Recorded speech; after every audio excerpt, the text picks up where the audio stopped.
Père dominicain au Rwanda. Méditation de lundi de la 6e semaine du temps de Pâques. Vous vous souviendrez que je vous l'avais dit.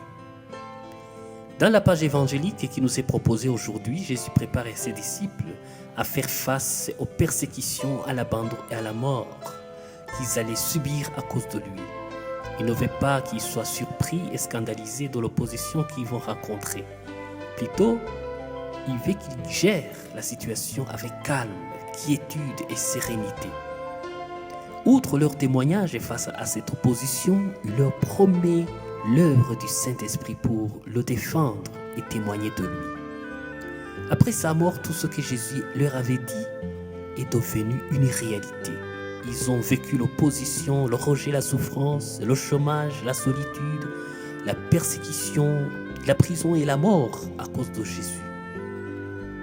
Cette vérité faisait peur, et cette peur pouvait entraîner les disciples du Christ à s'écarter du bon chemin, à se décourager, à oublier la parole de Dieu, voire à désespérer. Cependant, Jésus, sachant leurs limites, a gardé sa présence auprès d'eux dans les sacrements et dans l'œuvre de l'Esprit Saint qui murmure du fond de nos consciences. Est-ce que nous l'écoutons toujours ou nous agissons par peur pour plaire aux autres? Frères et sœurs, à travers cet évangile, nous pouvons retenir d'abord qu'à la suite du Christ, tous les jours ne sont pas dimanches.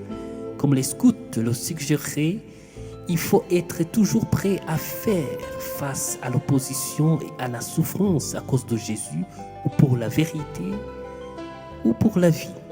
Cela pourrait signifier, par exemple, faire une épargne pour la famille, faire du sport pour garder une bonne santé, faire une étude pour bien réussir aux examens, suivre de près les météos pour ne pas couler avec les inondations, faire des stocks pour ne pas mourir de faim durant les mauvais jours, porter le masque pour ne pas attraper le Covid-19, etc.